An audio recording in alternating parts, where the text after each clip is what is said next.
Welcome to Dubai. ప్రస్తుతం Dubai లో ఉన్నాం మనం. ఆకాశ హర్మ్యాలు, కలల సౌధాలు, విజనరీ రాజు, tax free trading zones, shopping festivals, mega malls, metro రైళ్లు ఇవన్నీ దుబాయ్ కి ల్యాండ్ ఆఫ్ ఎగ్జోటిక్ గా పేరు తెచ్చేందుకు ఉపయోగపడిన అంశాల్లో కొన్ని మాత్రమే. దుబాయ్ పేరు వినగానే భూతల స్వర్గం అనిపించేంత పెనువేగంగా ఎదిగింది ఈ ఎడారి సామ్రాజ్యం. 6 సంవత్సరాలు నిరాటంకంగా కొనసాగిన టూరిజం బూమ్ తర్వాత దుబాయ్ బుడగ గత ఏడాది ఠప్మని పేలింది. పొరుగు రాజ్యం అబుదాబి $15 బిలియన్ ఇచ్చి ఆదుకుంటే తప్ప మనుగడ సాగించలేని దుస్థితికి చేరింది దుబాయ్ ఆర్థిక వ్యవస్థ. వరల్డ్ లోనే ఐకానిక్ స్ట్రక్చర్స్ గా పేరు పొందిన మెగా నిర్మాణాలు మధ్యలోనే నిలిచిపోయాయి. మరికొన్నింటికి పురిట్లోనే సంధి కొట్టింది. నిరుద్యోగం అంతులేనిదిగా మారితే రియల్ ఎస్టేట్ ధరలు పాతాళానికి పడిపోయాయి. అందుకే దుబాయ్ ఆర్థిక వ్యవస్థ గమనంపై ప్రత్యేక ఫోకస్ తో ఈ స్పెషల్ ఎపిసోడ్ మీకోసం.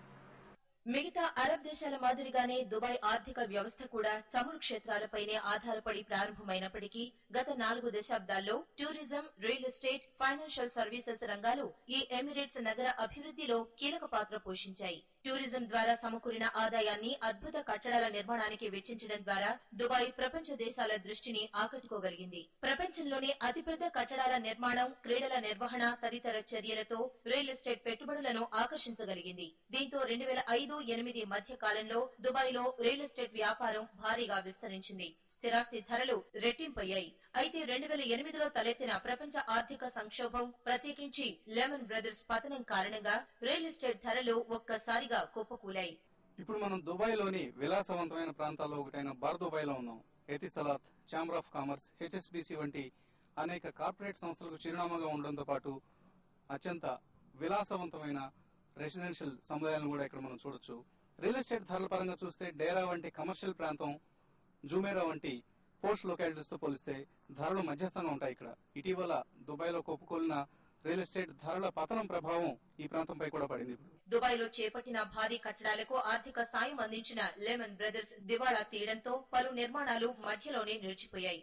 ఎప్పుడూ టూరిస్టులతో కళకళలాడే ఈ అరేబియా ఎడారి నగరం గత 2 ఏళ్లుగా టూరిస్టు రాకపోకలు తగ్గి వెలవెలపోతోంది. దుబాయ్ అంటేనే టూరిస్టులకు స్వర్గధామం. ఎప్పుడు టూరిస్టులతో కళకళలాడే దుబాయ్ ఇప్పుడు కొంత ఎకనామిక్ క్రైసిస్ తర్వాత టూరిజం తగ్గుముఖం పట్టడంతో వెలా తెలబోతోంది. రాత్రైతే జల్సా మ్యూజిక్ తో, హుషారైన స్టెప్పులతో దద్దరిల్లే ఈ బోట్లన్నీ కూడా పగలేలా విశ్రాంతి తీసుకుంటూ ఉంటాయి.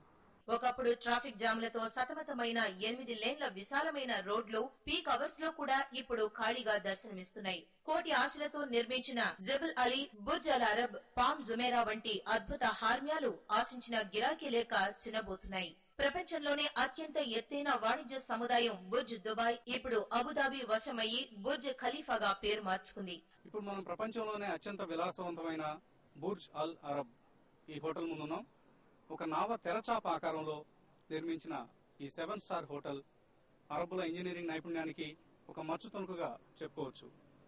దుబాయ్ లో రియల్ ఎస్టేట్ బూమ్ రేస్ గుర్రంలో పరుగులు తీస్తున్న తరుణంలో, ప్రపంచ ఆర్థిక వ్యవస్థ పరుగులు తీస్తున్న తరుణంలో 4 ఏళ్ల క్రితం నిర్మించిన ఈ హోటల్ వ్యాపార పరంగా కొంత మందకొడిగా సాగుతున్నప్పటికీ ఇప్పుడు దుబాయ్ విజిట్ చేసే టూరిస్ట్ మాత్రం ఒక మస్ట్ సీ ప్రాంతంగా మారింది. ఈ పరిస్థితి ఎంతో కాలం కొనసాగదని, త్వరలోనే దుబాయ్ వరల్డ్ ట్రేడ్ హబ్ గా రూపుదిద్దుకుంటుందని ఆశాభావం వ్యక్తం చేస్తున్నారు ETA Ascon star group director Riyazuddin. భారతీయ ప్రమోటర్లు ప్రారంభించిన $1 బిలియన్ ఈటీఏ గ్రూప్ లో ఫైనాన్స్ డైరెక్టర్ గా ఉన్న రియాజుద్దీన్ విజయవాడకు చెందిన తెలుగు తేజం.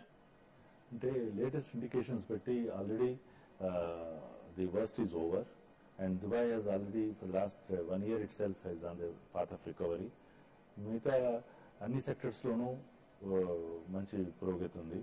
రియల్ ఎస్టేట్ కూడాను మెల్లిమెల్లిగా తిరిగి వస్తుందని అనుకుంటున్నాం.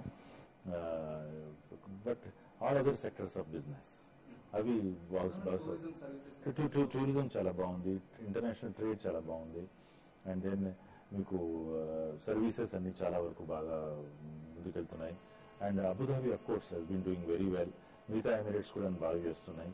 సో గవర్నమెంట్ బాగా ఇన్ఫ్రాస్ట్రక్చర్ మీద కూడా బాగా చేస్తుంది, ఇప్పుడు స్పెండ్ చేస్తుంది.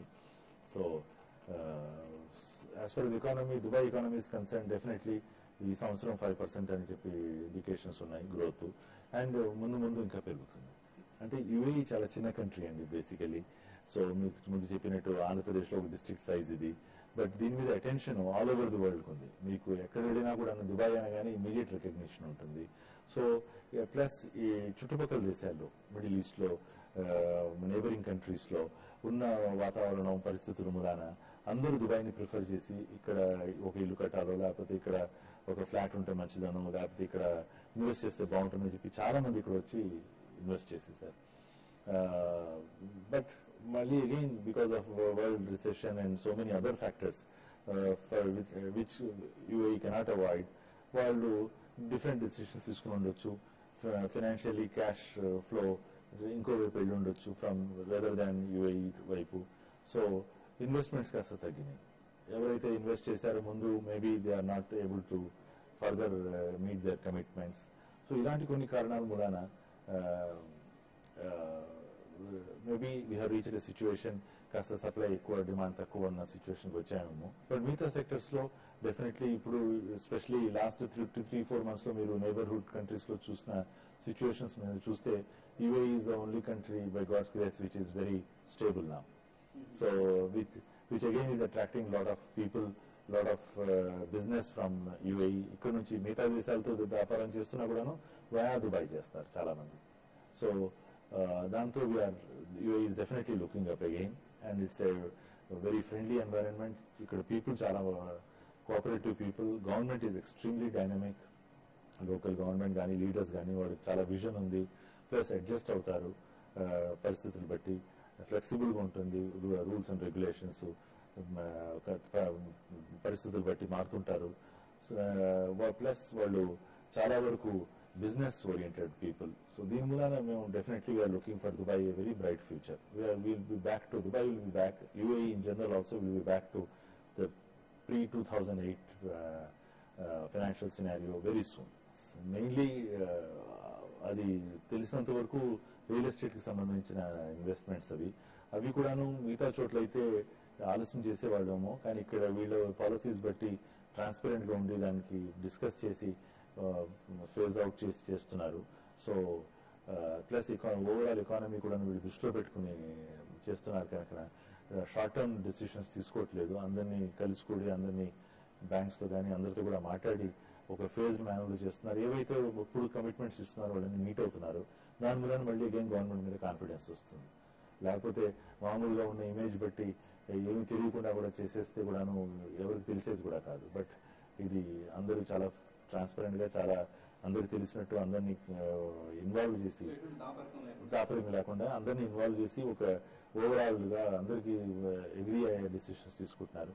సో అది పెద్ద కష్టం కాదండి. Definitely Dubai will overcome this. తాజా అంచనాల ప్రకారం దుబాయ్ జీడీపీ పరిమాణం సుమారుగా $85 బిలియన్.